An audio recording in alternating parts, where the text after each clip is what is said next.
My wife politely told me that she was going out after work tonight and probably wouldn't be back till the next day on a Friday morning. Her planned speech was delivered with such speed and grace that I was immediately convinced there was nothing I could do. According to her, she still loved me, but her gaze developed a wandering look. This was my first encounter with marital infidelity. It seemed to be a fairly common theme in the movies, books, plays, and even gossip I heard from both victims and villains in their real-life interpretations of infidelity. I listened to her carefully rehearsed eloquence about how I was strong enough to take it, about how it's unfair that she didn't have time to fatten up before she got married, that human beings are not meant to be monogamous, that society is too rigid about love, that it's just love, and about how she would be much more attentive to my needs in the future if I let her do it. With the slightest sigh separating this nonsense about me letting her from my response, she moved forward with renewed vigor into the also well-marked waters of cliches, including that I have no choice, that she can do whatever she wants with her body, that life is short, and she deserves all the pleasure she can get, and that she has the right to satisfy even the need to try many different colors, shapes, tastes. Yes, her selective menu doesn't include brain size or the size of her capital. She was simply aiming for physical taste tests. Please note that I'm not saying I was poorly endowed, nor would I say I was physically weak or soft in character. Is there any way to modestly say that I have at least average intelligence and a large wallet? No? Well, then know that I am a rocket scientist and my work has made me obscenely wealthy. My wife had no complaints. When the former love of my life finished her statement, I could have reacted with the brute force of a huge beast. I felt the rage within me. I could have taken on the role of Ahab, a revenge-hungry king with a superiority complex, obsessed with defeating the great beast. But we know that story ended in destruction. No, Melville had a better model for me to follow. Even though the message of this story was so unclear, it has been a subject of contemplation throughout my life. The meaning of its strange central character suddenly became clear to me. When my wife asked me to kiss her goodbye, I mentally thanked Herman Melville for the Bartleby lesson. Ideally, I would not have. Everyone has witnessed astounding.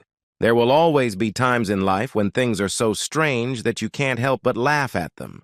You are in such a state of shock that you feel compelled to speak up and are eager to do so, but your brain is digesting all you have witnessed so quickly that it is at a loss for words. My wife's jaw dropped, her mouth grotesquely opened. My desire to go on a tirade about morals, oaths, and expressions of devoted love or threats of violent retribution all bubbled up inside, but somehow a simple, "I'd rather not do that," was enough. Often, people have a power that is underestimated and rarely even considered as a strength.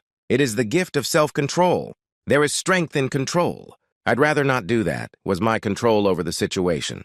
Of course, after exercising that control, I was treated to a new tirade about not respecting her needs, about my immature resentment, about this and that, and ending by saying, "You're going to have to accept my decision or do without me. I'd rather not." I noticed a crack in her armor. She began to falter slightly, trying her best to look determined. I didn't threaten her, didn't beg, didn't cry, didn't explode with indignation. Then she began to negotiate. She promised she wouldn't go out all night on her first date. Instead, she would come home and assure me of her deep love for me, allowing me to reclaim her body. I'd rather not do that. That stunning phrase was the encore. The wife switched from a soft mistress to the lawyer she might never be. She had as much trouble passing the bar exam as I, her husband. I'm pretty sure she didn't remember one of her law school classes the year before we got married. Back then, the entire class drafted prenuptial agreements for personal use. She took it very seriously at the time, and the contract was duly signed, notarized, and fully enforceable.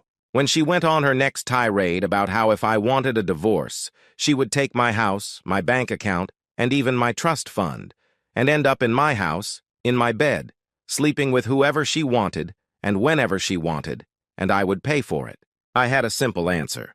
I'd rather not. And she didn't come back that night so I could reclaim her body. She didn't come home Saturday afternoon or Saturday night. The sun was just setting on Sunday night when she dragged herself into the house, looking like a wild animal had just driven her onto the rocks. She dumped her bag on the patio of our house next to the grill where I had a nice sizzling ribeye cooking. I didn't even bother to look in her direction. I figured you'd rather not kiss me now, right? I went about my business, smearing the marinade on the sizzling meat and turning the corn a quarter turn. Would you mind cooking one of those for me? I'd rather not. That's right. I should have known. Are you ever going to say anything else besides, I'd rather not? That gets tiresome very quickly. I turned to her and was about to say something when she beat me to it. No, don't even talk about it. I'm tired. It's better if you don't do it. That's the punishment.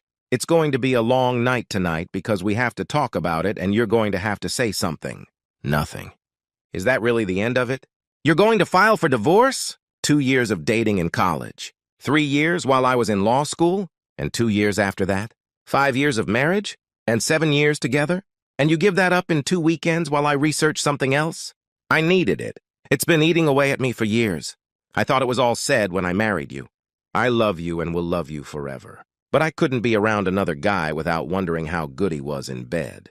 Questioning how it felt to be fixed instead of cherished. I needed to feel and understand the differences. To be the girl on the cover of a love story where the rough cowboy does whatever he wants to her, or where the lord of the manor exercises his rights over me, a humble peasant girl. I'm sorry, but I couldn't help myself. You're a wonderful husband and a wonderful lover, but I should have tried other men. Oh, baby, I'm so sorry. Please don't just stand there in silence. Say something. I put the steak and cob of corn on a toasted bun and another grilled peach on top and turned to look at my wife for the first time since her return. I prefer not to do that. No, baby, don't do that. Don't be so cold to me. Yell at me. Threaten me. Hit me. Just don't ignore me. I know I was wrong and I'm sorry. I'd do anything for you. Just take me back. I'd rather not. Things got heated after that. No, I didn't grill her a steak, although for a moment I considered completely charring something for her. In the days that followed, she tried to talk, but every request she made was met with a quietly polite response. I'd rather not do that. She asked me what I would have preferred to do then, to which I simply shrugged. I didn't leave the room if she tried to talk to me. I didn't ask her what had happened. You could tell she was desperate to gain my favor. The following Friday, she came home a little late. I'd talk at a mile a minute about a happy hour with her coworkers, where all she did was drink and laugh. Damn it! Then she noticed there was nothing on the table and I got dressed to leave the house. What's going on? Are we going somewhere? Oh, wait. You're not taking me with you, are you? Is this really my punishment? Are you going back to my place? I shook my head and gave her the standard answer. I'd rather not, and left. I went out to dinner with my parents who were in town for the weekend. I put them up at the Hilton by the river because I didn't want to involve them in our drama at home. They, of course, already knew all about it, and were happy to have a wonderful evening with dinner on a river cruise. I got home at 10:30 p.m., still looking like $1,000,000. I was met by a crying wife. I went to bed. I don't know what was going on in her head, but the next morning I woke up to the smell of the breakfast she had made. This time my wife didn't question me about anything before she spoke. Last night was awful. You left without me, and I was left home alone. I couldn't get rid of the thought of you being in town with another woman. I felt so awful. Now I realize how you must have felt when I was gone all weekend. If I ask you a question, will you answer me honestly? Were you with another woman? Considering I've dated both of my parents, and my mom is definitely a woman, I answered honestly, yes. Her face reflected mixed emotions. She now knew that I had dated another woman last night, and that filled her mind with anxiety. On the other hand, I had said something else, something new. It was a good conversation. I ate breakfast, and after picking up my golf clubs, I left. We played golf, my father and I. He was in his 40s, but he was hitting like he was in his prime. At one time, my dad won a community service award for coaching Special Olympics locally for many years, and then serving as the state team director. During the game, we talked about everything but my marriage. I got home just in time to shower and get dressed for dinner. My wife decided to approach me as I was coming down the stairs and heading toward the garage. She saw me wearing my tuxedo. And again, I took special pleasure in seeing her tonsils as her jaw dropped open. She must be really special to get a night worthy of a tuxedo. I nodded. Honey, I have to tell you that no one compares to you when you dress like that. All of our anniversary dinners have been unforgettable. She's a lucky girl, whoever she is. I don't suppose you want to share with me. I'd rather no. Well, I understand. I realize I screwed up. I realize I tossed you aside and then spent the weekend humiliating you. I should never have done something like that. A wife's story about her weekend. I will always regret it. Friday's date got me a burger at Wendy's on the way to the concert. He told me we had great seats, so I dressed. Well, you saw me. It was nice. Turns out our seats were so far away from the stage that I couldn't see the singers even through binoculars. So he made me buy a beer. Well, I was driving the whole way. It was my car, it was my gas, and then I bought dinner. Anyway, my first date in my big adventure happened with the cheapest douchebag in the state. On the way home, he started groping me with his hands. So when we were in our neighborhood, I waited until he stopped at a red light at an intersection, jumped out of the car, and went to McGuire's Lounge where a blues band was playing. The jerk tried to follow me, but you know Eric, the bouncer who works there when they have live bands playing. I told him the guy was a creep and was following me. Can you believe he's been following me? Like I promised him anything. When I went into the restaurant, I saw a guy I knew from work. He was there with some friends. We hung out and I went to his house. But he was so drunk I had to drive him myself. And when we got to his house, it turned out I was looking at the worst case of a hang-up ever. Then he just passed out and I had to sleep on his couch. I woke up this morning to him crawling all over me and telling me he would make it up to me. I responded by telling him how he would ever be able to ever make it up to me with his little outgrowth. That's when I got really stupid. Instead of looking at things clearly and finally appreciating what I had at home and coming back to you, I decided I needed to reassert my femininity and sexuality. So I went to the bar. I was about to hook up with some guy, but then his wife barged in. She was furious and red-faced. To throw her off the scent, I slapped him and yelled, "So you're married?" Ironically, I didn't take off my rings. Then I went to the Clam Shack bar on the beach. A man approached me there, flirting like crazy. He was so sweet, made conversation. He could look me in the eye instead of just ogling my body. I was about to fall for his bait when two little kids came running up to the table screaming, "Grandpa! Grandpa! There you are!" I can't tell you how quickly he vanished. I ended up getting a room in an old motel behind the Clam Shack, bought a bottle of wine, and went out on the balcony for a drink and some quiet time to think. Turns out there was a table full of single and divorced women on the terrace directly below me, and their conversation turned to men. They started talking about their dating failures, naming names, giving details. It came out that my experiences were pretty common. Misogynists, older lechers, and cheap asses, that's what they said men were. Well, I can't blame them much for that. I mean, a girl can hardly expect a man to treat her as an equal and that he will pay for everything. These women on the terrace went through a long list of experiences with married men and men who seemed to be devoted family men, but for whatever reason, went left. Then they turned to the physical diversity of the men they dated. They talked about dating guys from other cultures, races, religions, and even different political orientations. They talked about how size was not as important as how caring their lover was.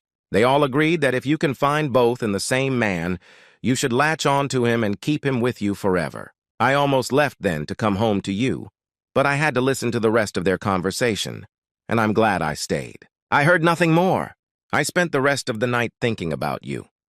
I woke up there on the balcony. The sun was already up and shining in my face, already starting to burn my skin. I felt lousy on so many levels. The guilt of what I made you experience consumed me. My body stiffened from sleep.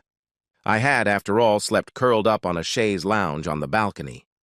My stomach was upset from the disgusting food and the 2 bottles of wine I had consumed the night before, and my head ached from all of the above. I made arrangements for a late checkout and went back to bed. When I woke up, I showered, got dressed, and came home. Honey, that night I walked out of our house into the street with the firm intention of cheating on you. But I didn't. The universe was on your side, baby. It made it clear that I was meant to be with you. Only you. Please forgive me. Please let me still be your wife. Please let's forget my transgression and go back to our happy life. Please. Her eyes filled with tears. I felt sorry for her. I felt sorry for her. What I didn't feel was love. I looked into those eyes. Into the eyes of the woman I had loved for so long and gave her my answer. I would have preferred not to. Epilogue. I didn't tell her that the other woman I was dating was my mother. I didn't tell her if I believed her sad story about how her dreams crumbled that weekend. I told her I loved her because I wasn't sure I did. I didn't say anything else. She didn't give up on me. She tried to get back into my heart while I managed to avoid her by traveling for work or staying in town after a long day. I only nodded, said yes, or shook my head in response to her inquiries. No, but not any further. I had another room where I slept. I ate with her at various occasions. She eventually became weary of the struggle. We never got divorced. However, she moved to another place to live after that. I would like not to add an endpoint right now, but I guess I will eventually.